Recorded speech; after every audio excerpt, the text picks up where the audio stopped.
from current day wrestling, even from the Attitude Era in the 90s, every single wrestler on the roster, no matter if it was WCW, NWA, WWF, AWA, whatever, everybody had the chance to be the champion. Like, there was no, like... Everybody was relevant.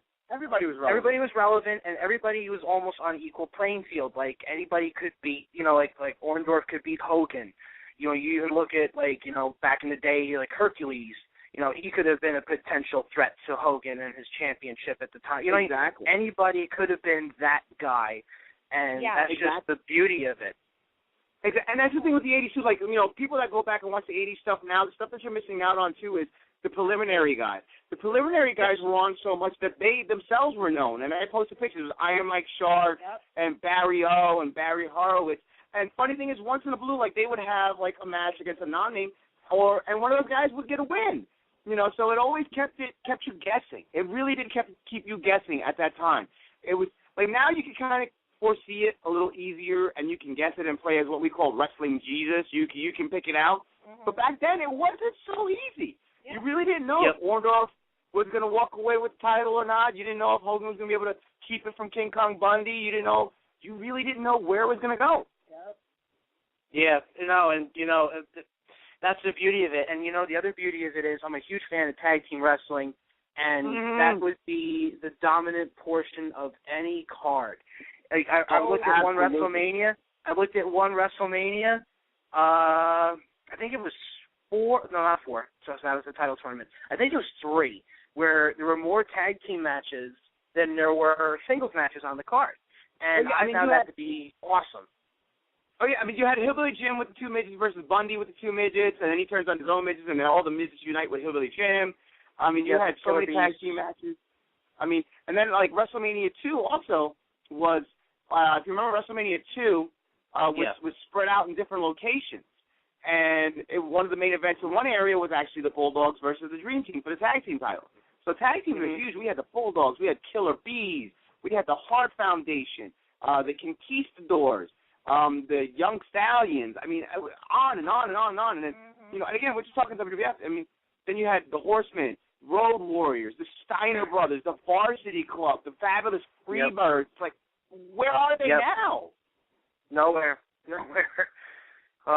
But, oh, man, absolutely. Again, I didn't experience any of it live because by the time I was able to consciously know wrestling, it was WrestleMania 6 at the Sky Dome. So, it was, but I think my first, wrestling experience was, early 90s or something. I can vaguely remember it was a Rumble, too, but that's for another discussion another day because this is 80s wrestling night. So, but let me ask you guys, let me get you guys with something else. I don't know who's keeping track. I've lost track after 5. How many weeks is it now that you guys are at the top? 9. This is our episode. This is our 10th episode. We are in double digits. I'm sorry. This episode would be double digits. This is our 10th episode today. Yes, and we've been. Okay. So just for 9. Just count number 10 right now. Oh, woo! No big deal. Just 10 in a row. Nothing big at all. Oh, nothing big, not at all. No biggie. No, just 10 in a row. Yeah, nothing at all. God, you can do that with your eyes closed. But anyway, no. I've been enjoying this show greatly. Again, it's a great time in wrestling. It's defined as what began everything as we know it now, but sometimes it can be overlooked for the smaller things. And I like how everybody who's been calling in, and even the two of you, have been bringing that back to life.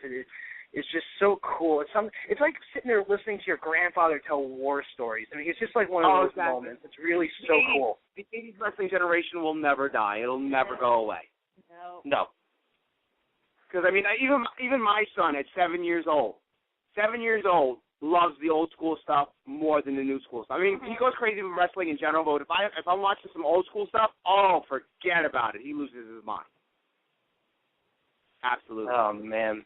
All right, well, thanks, guys, very much. Congratulations on 10 in a row. Let's make it however many long as you can.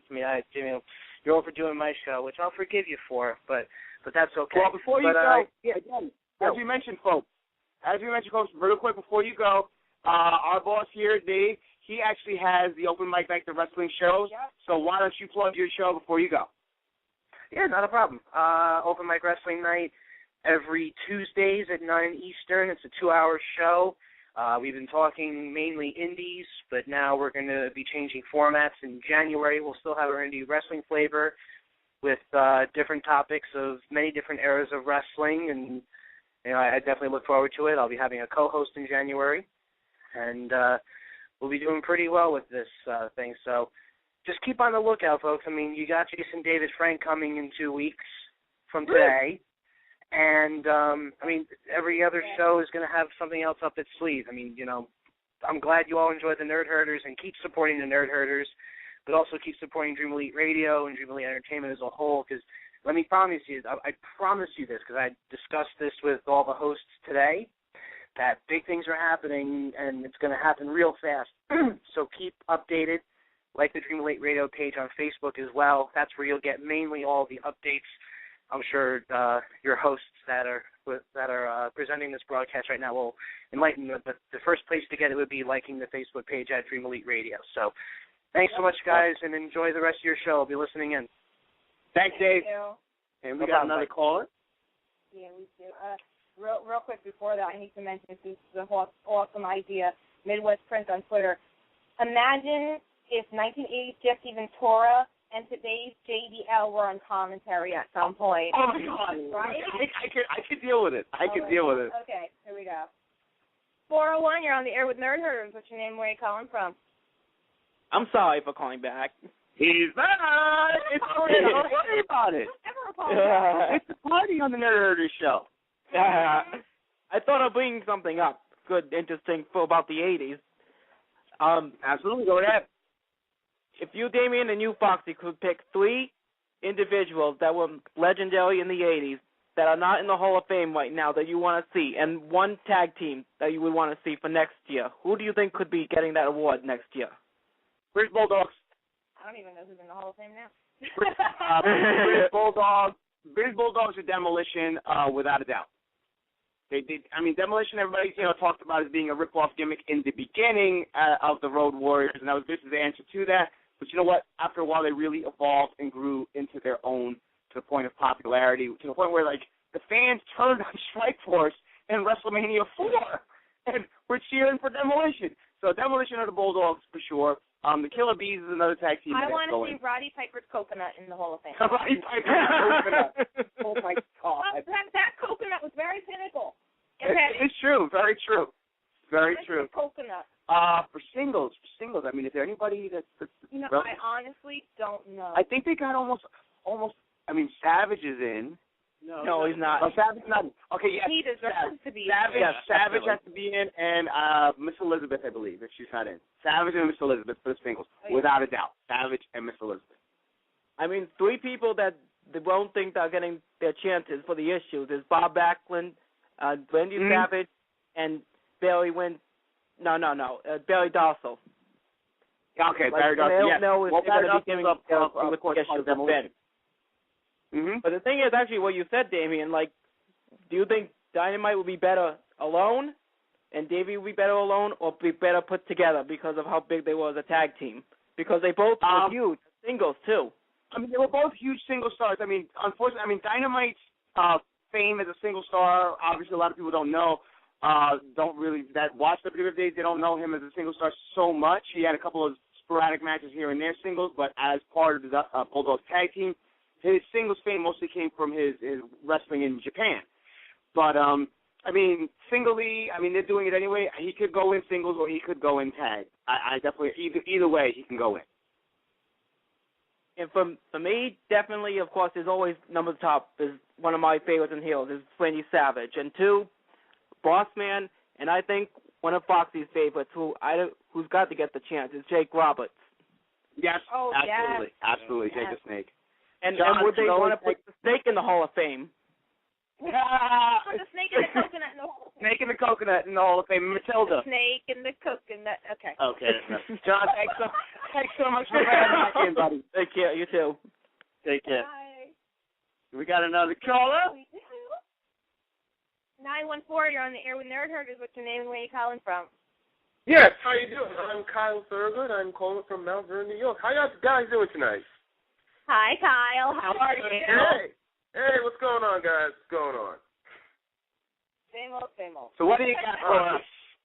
All right. Well, obviously, we're talking about the 80s, a glorious time, you know, because I'm from the 80s. I'm 30 now, so I was there during the era of Hulkamania and Piper being drunk and acting crazy and Warrior on speed. What's that? It's still now. Not much difference. Oh, yeah, but at that time, we didn't know. We thought it was candy. Exactly. We didn't know no better. I thought it was that bubble gum and they live. Yeah, I know, right? Exactly. You know, it's funny about the 80s because that was the time, if you think about it, there was no internet. There was no really ways of knowing what was going on. All you knew was you watched the TV, or if you was, you know, can borrow a couple of dollars from your parents, you could call. It was a surprise. It was Christmas. Every episode was Christmas because it was a surprise. Exactly. Or you called the 1-900 number to find out what was going on and stuff like that. I used to do that. They get a lot of trouble. I had no concept of the fact that those calls cost money. Oh, of course not. We didn't know any better. Shit, we just wanted to find out who was who was losing that day or whatever. I mean, I was so I was so naive as a kid or whatever. I thought it was the actual wrestler on the other line. I thought it was Captain Lou or whatever. So I'd call back just to hear it again like 3 times in 5 minutes. Oh, your dad must have killed you. I'll admit, I got my butt kicked for one. I'll admit it. Oh man, I only did that one time, and that was the one time only. But it's funny how like that time was you learned so much about wrestling. You enjoy wrestling, and then you know you got to the 90s and you enjoyed it a little bit more because now you're a teen and you're a rebel, and now as an adult, hopefully for some, you enjoy it more as a sport or entertainment factor. But you know the guys that were there, like you know Savage and Yossi and even Virgil, because Virgil had his moments. You know, Virgil had his place too. Exactly, Virgil had his place too. You know, that was, I mean, I would love to say, like, oh, yeah, this was my favorite match or this was my favorite dude. It's funny how, like, obviously I was a Hogan guy, you know what I'm saying? I grew up with the Hulk Hogan thing. But as I got older and I look at wrestling now, it's like, damn, Macho was really awesome, or Piper was so underrated. Like, you look back now and you look at certain guys, you're like, why was I not paying attention to that dude? Or why was I not paying attention to that match? You know what it was, too, is like, the 80s was still the era of the big man. Like, a lot of those guys were still pretty big dudes. And Macho was still technically a small guy. You know, he was the first, like, technical, small, heavyweight champion. You know, I think other than, like, Bob Backlund or whatever. But, like, in terms of that era, he was the first real recognized smaller heavyweight champion. But Macho had it all. He had a look. He was so unique. There was nobody like him. He was so different. He was so unique.